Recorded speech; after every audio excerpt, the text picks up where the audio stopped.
So now that I built my templates of creating the song, and I have a few sounds that I'm using, I'm going to go into composition mode and start thinking of this idea, of the very raw and basic ideas that I'm using. And this is before I have a song. This is before I have anything else. I'm just coming up with ideas. So what I'm going to do, first I'm going to erase everything that's happening here. And very important when I'm sketching, especially for me, is that I like to work in snap. I like to work very quantized with time. So I make sure what I'm doing is exactly the timing that I want it to be. It doesn't mean that the music has to be quantized after, but it does mean that my writing is very particular. I know exactly how are things in their pure form, how are things supposed to be expressed in a very clean way. So I'm going to get in here and have my snap on by clicking here or by clicking the button J, which also turns it on and off. This turns on the snap, and that means that everything I'm going to do now is going to be snapped to a grid. The grid is right here. Right now it's 16th notes. And I could just go and move things that are going to move exactly in quantize. So I can move this here. I'll move my transport panel to the side and move here. And now I have this 1 bar empty section. And that's useful because then I can select it and maybe press Command D, duplicate it, or stuff like that. So I can make it very linear or use that element in a very mathematically corrected timing, which is very important for the writing stage. So I'm going to just come into my drums. I'm just starting with the drums, even before a melodic idea sometimes. Come in here, and I'll start coming up with a basic motive.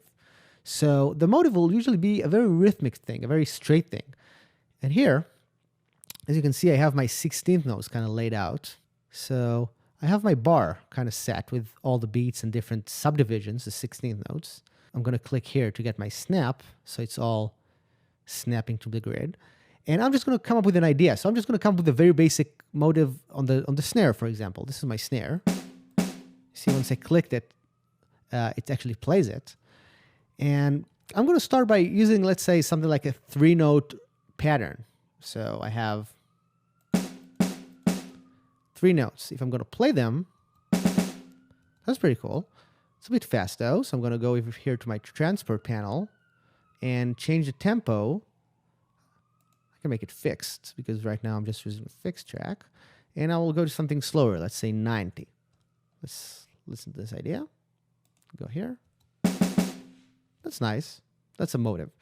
Now, the thing about a motive is that I can actually use that motive in very different places in the song. So one thing is to have this element just repeating every beat. So I'm going to take it here, select all my notes, press Command C, or go to Edit and copy, go here, edit and paste, or Command V. So it's repeated twice. Already we have this musical idea developing. I can, of course, implement that on all the bars or on the beats in that bar.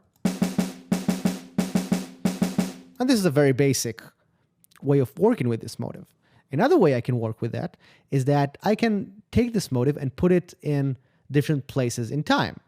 So first of all, I can say, well, this repeat does not have to be every beat, but it can also be every 2 beats. I'm going to erase that and erase that.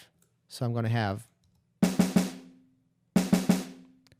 So another element I want to put in is that I want to take this idea, this 3-note basic motive, and I want to move it to somewhere else on the beat. So instead of having all those 3/16 falling on the beat, I'm going to move it, let's say, to the end of the beat, or the middle of that beat, which is the second 16th note. So I'm going to just take it here and move it over here. Now, I'm going to click here so I can have a loop, and I'm going to play it, and you'll see the movement of this idea.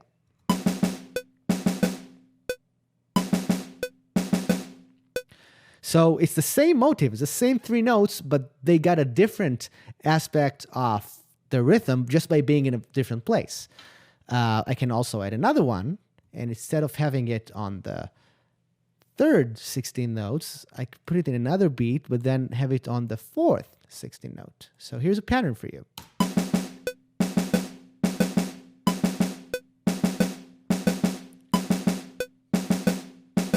this already has some sort of a groove to it just because we can feel the connection to that basic motive, but we elaborate on that by repeating and having it placed in different sections. Now, to elaborate this even further, I can add another motive to this motive that I have. So while I have this 3-note pattern, I can have, let's keep this basic 3-note pattern, but I can also have a 2-note pattern like this. So here are my 2 motives in loop.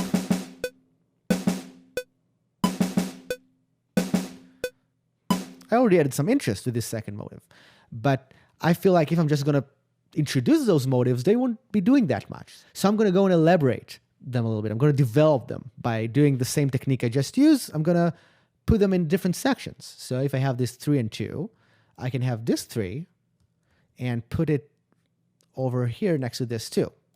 That's one way.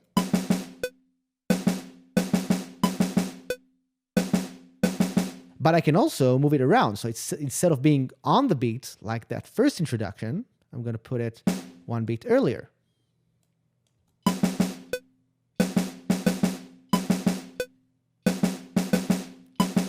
That's already interesting. That's some sort of a musical idea. I have 2 motives here, and they all come back in different places. So there's a development in the core idea. Let's do the same thing with the 2.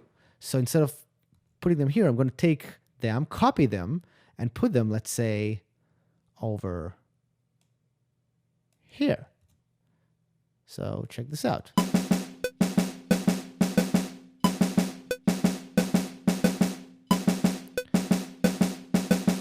That's already a grooving piece of thing, even though I just have a snare and it's really boring. Of course, I'm going to implement that and make this a musical idea as I move on and maybe orchestrate that and maybe add a different drum sections or make this bigger. But this is just a nice way to work on the basic motive. In my next tutorial, I'm going to take this even to the next step.